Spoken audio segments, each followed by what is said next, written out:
बांटो और राज करो। इनकी जो मानसिकता है, घृणित मानसिकता है, वो नहीं चलेगी। जनता जो मुसलमान के नाम पर आका बने बैठे हुए हैं, उनके नाम पर अपनी राजनीति चमका रहे हैं, इसमें सबसे बड़ा नुकसान उनका हो रहा है।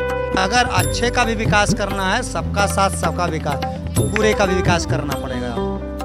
अगर ईमानदार का आप विकास कर रहे हैं तो चोर को आप नहीं रोक सकते। जो भारतीय जनता पार्टी का नारा है, चोर का भी विकास, ईमानदार का भी विकास। जिंदगी भर पढ़ो उर्दू और गंवारे बने रहो। नमस्कार, मैं हूं तान्या कसौथन। स्वागत है आपका फोर्थ स्तंभ नेटवर्क पर।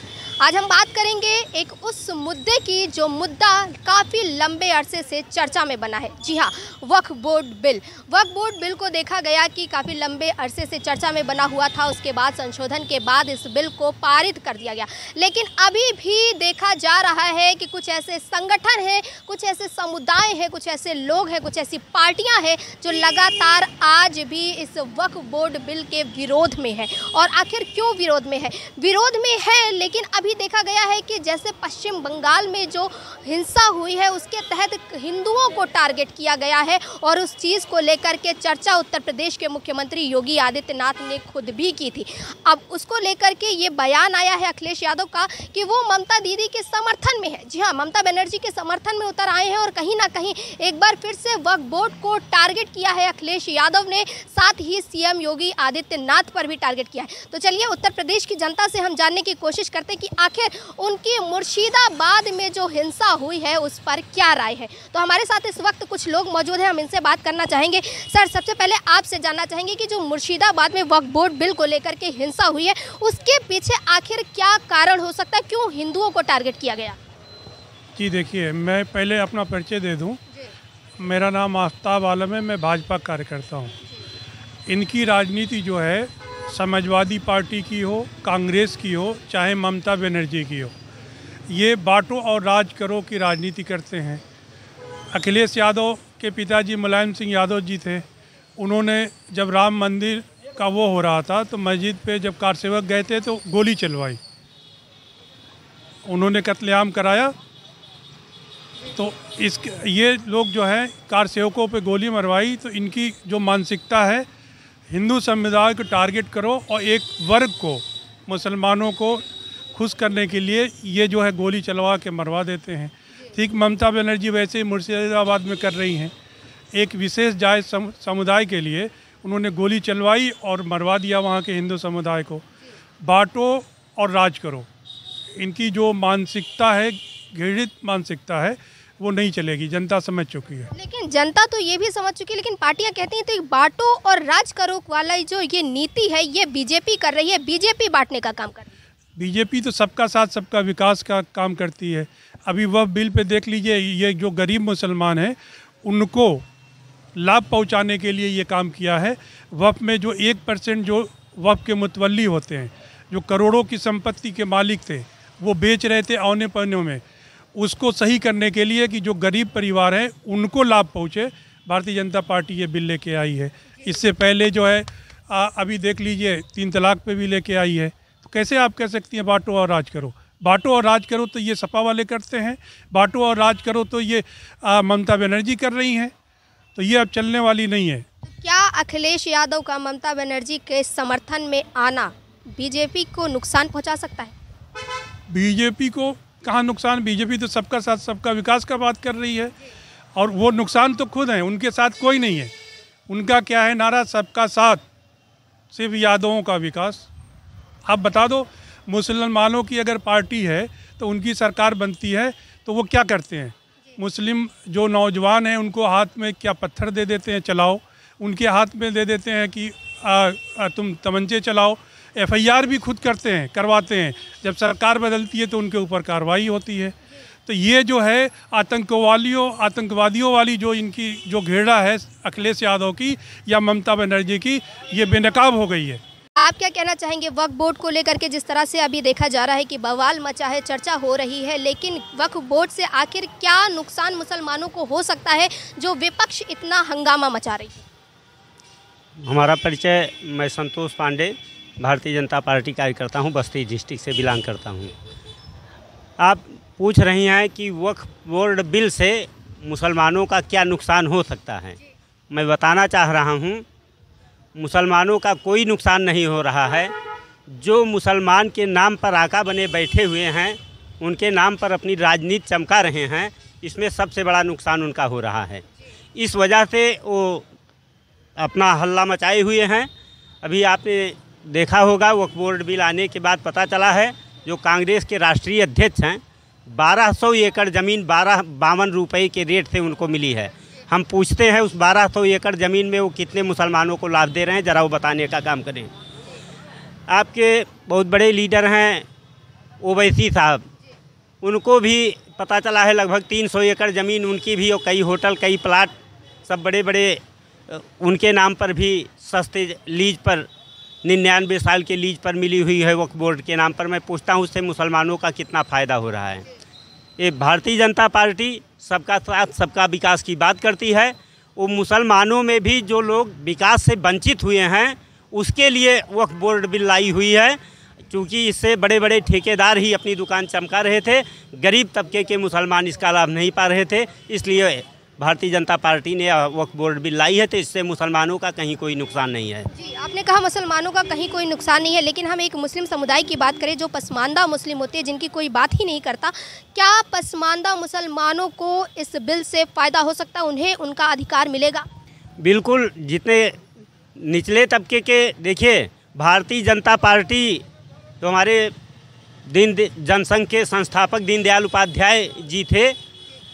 उनका मानना था कि हमारी पार्टी जिस दिन आगे बढ़ेगी वो सबसे निचले स्तर पर काम करेगी और समाज के अंतिम पायदान पर खड़े हुए व्यक्ति को अपना लाभ पहुंचाएगी, जिसका अनुसरण करते हुए हमारे यशस्वी प्रधानमंत्री माननीय मोदी जी काम कर रहे हैं।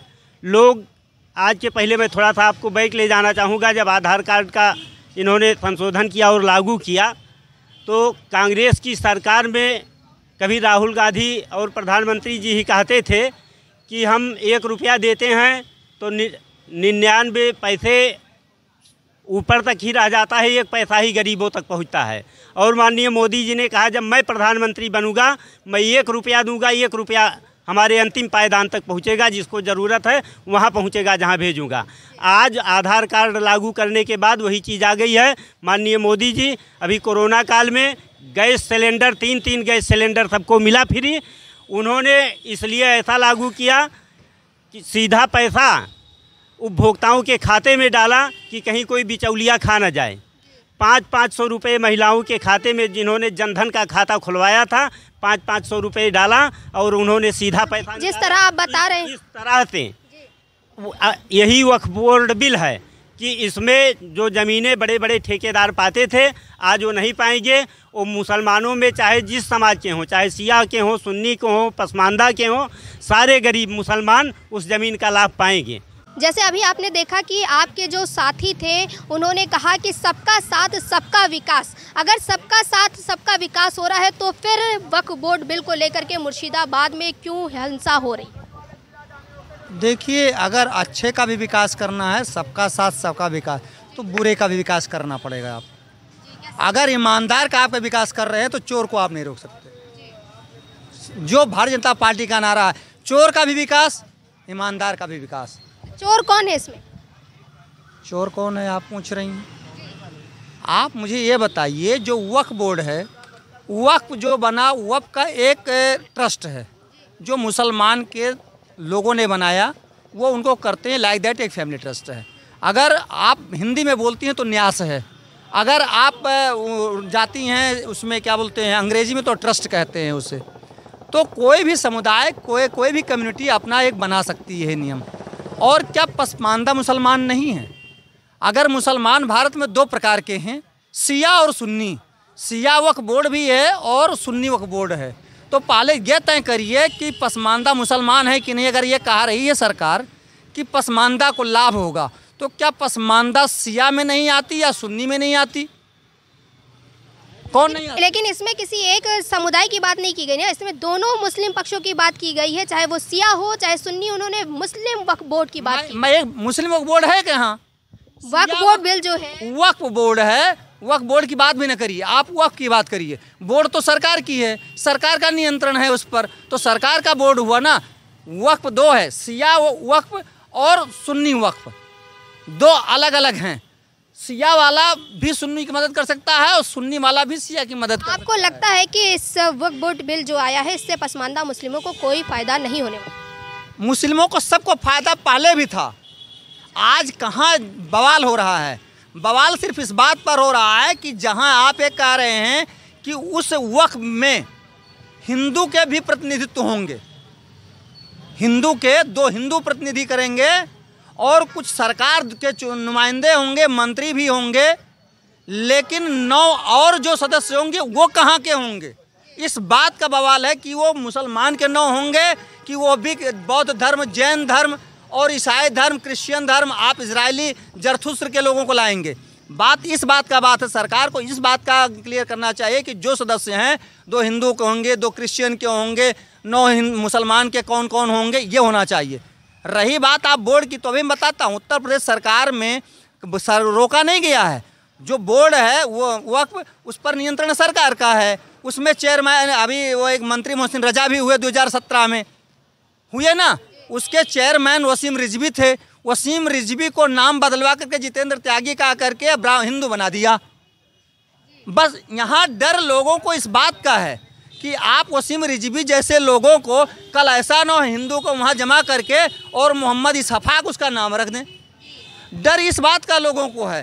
तो उनका ये कहना है कि जिस प्रकार से हमारे इसमें आप हस्तक्षेप कर रहे हैं, और माननीय सुप्रीम कोर्ट ने भी इस बात को सवाल उठाया है कि साहब अगर यहाँ हिंदू हो सकते हैं तो जो मुस्लिम ट्रस्ट, जो अन्य ट्रस्ट बने हुए हैं अन्य कम्युनिटीज़ के, उसमें क्या मुस्लिम आप रखेंगे? रखा जाना चाहिए तो आप बनाइए। इस बात का जो कन्फ्यूजन्स है वो लड़ाई हो रही है, इसलिए लोग कन्फ्यूज्ड हैं।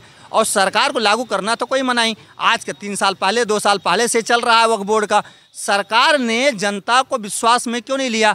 वो पब्लिश कर देती है अपनी नियतों को, अखबारों में पब्लिश कर देती कि भाई हिंदू मुसलमान सारे लोगों के ये नियम कानून पढ़ लो, आप अपना अपना सुझाव दे दो। ये करना चाहिए था ना 3 साल में, 3 साल पहले भी हुआ था।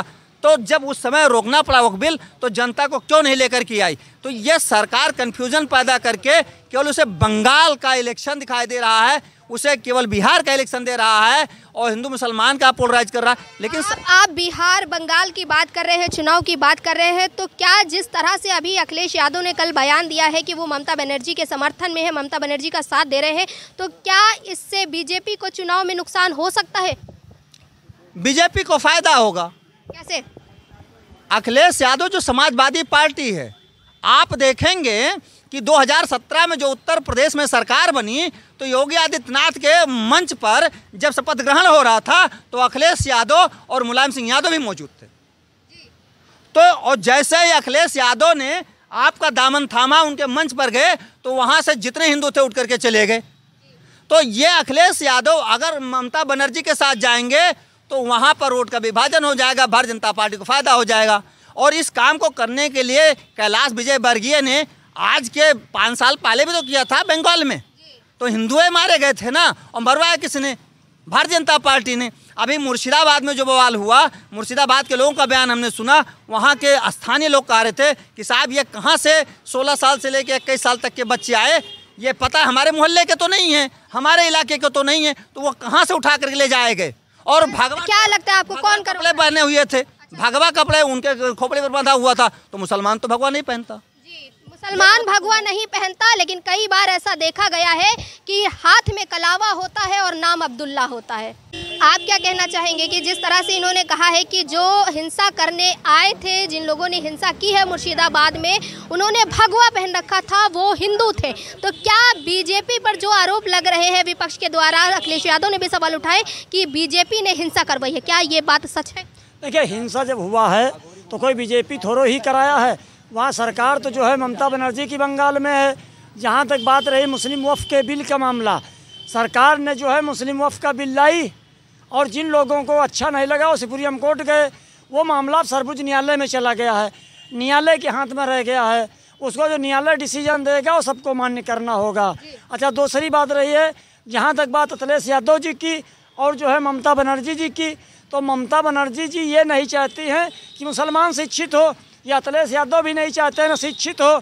उनका इसीलिए मुलायम सिंह जी ने मदरसा बोर्ड बनवाया था कि ज़िंदगी भर पढ़ो उर्दू और गंवारे बने रहो। तो जहाँ तक सवाल रह गया, ममता जी भी मुसलमानों पर टिकी हैं। तो क्या आप ये कहना चाहते हैं जो योगी जी ने कहा था, योगी आदित्यनाथ ने सदन में बात उठाई थी कि मौलाना को तैयार करके कठमुल्ला तैयार किए जा रहे हैं मदरसों में, क्या ये बात आप सच मान रहे हैं? देखिए, ये जो है पढ़ाई की बात है। बाकी अखिलेश यादव जी की जरूर नियत रही है हमेशा कठमुल्ला बनाने की।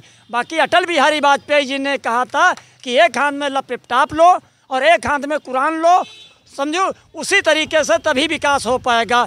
तो एक तरफ दीनी तालीम तो हमारी यही है, बाकी दुनियावी तालीम हिंदी अंग्रेजी भी पढ़ना ज़रूरी है। और रह गया अखिलेश यादव जी, जैसे कुछ नेताओं ने बोले थे लोकसभा चुनाव के पहले कि हम 400 पार आरक्षण में करेंगे संशोधन, वही अखिलेश यादव के हाथ लग गया। और अगर एक मिनट, अगर उन भारतीय जनता पार्टी ने उस नेताओं पर अगर बैन लगा देती, कार्रवाई कर देती कि आरक्षण वाला मुद्दा, तो भारतीय जनता पार्टी की इतनी लंबी हार नहीं होती। बाकी भारतीय जनता पार्टी ऐसी कोई गलती भविष्य में नहीं होगी। और हर हर मोदी, घर घर मोदी, जनता खुद नान बच्चे कह रहे सबका साथ, सबका विकास, सबका विश्वास भारतीय जनता पार्टी लेके चल रही है। इस मुद्दे पर भारतीय जनता पार्टी फिर जो है 17 में कामयाब होगी। एक एक देश का बच्चा। आपके बगल वाले भाई साहब कह रहे हैं सबका साथ सबका विकास, वो तो कह रहे हैं सबका साथ सबका विकास, साथ में चोरों का भी विकास, क्या कहेंगे?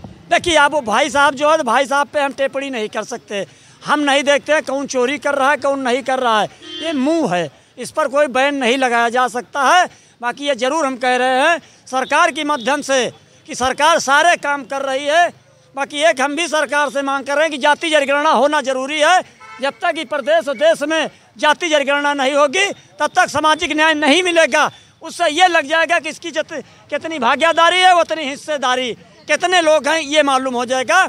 इस देश के लिए जाति जनगणना बहुत जरूरी है। तो देखा आप सबने कि कैसे जो उत्तर प्रदेश की जनता है उनका ये कहना है कि ये जो वक्फ बोर्ड बिल को लेकर के इतनी चर्चा हो रही, इतनी बवाल हो रही, और मुर्शिदाबाद में जो हिंसा देखने को मिली है वो कहीं ना कहीं अपमानजनक है। और इस तरह से हिंसा करके राजनीति फैलाने की कोशिश की जा रही है। ये एक राजनीतिक मुद्दा बनाया जा रहा है क्योंकि पश्चिम बंगाल में चुनाव होने हैं और वक्फ बोर्ड पर इस समय चर्चा गर्म है, ये मुद्दा गर्म हो चुका है। इसलिए अब राजनीतिक पार्टियां अपनी राजनीतिक रोटियां सेक रही हैं वक्फ बोर्ड बिल को लेकर के। साथ ही जनता का कहना है कि अखिलेश यादव जिस तरह से कह रहे हैं कि ममता बनर्जी का समर्थन करेंगे, तो इससे चुनाव में कहीं ना कहीं बीजेपी को फायदा होगा, क्योंकि अखिलेश यादव जहां भी जाते हैं, जिसका भी समर्थन करते हैं, वो पार्टियां नीचे गिरती हुई दिखाई देती है। तो पश्चिम बंगाल में जो हिंसा हुई वो तो अपमानजनक है ही, कि उस पर आरोप लगा रहे हैं कि कभी ये कहा जा रहा है कि बीजेपी करवा रही है, तो कभी कहा जा रहा है कि खुद ममता बनर्जी सरकार की तरफ से ये हिंसा हो रही है। लेकिन असलियत क्या है ये तो वक्त आने पर ही पता चलेगा। तो तमाम और जानकारी हम आप तक पहुंचाते रहेंगे। तब तक के लिए जुड़े रहिए फोर्थ स्तंभ नेटवर्क के साथ। कैमरा पर्सन रमन के साथ मैं तान्या कसौधन, लखनऊ।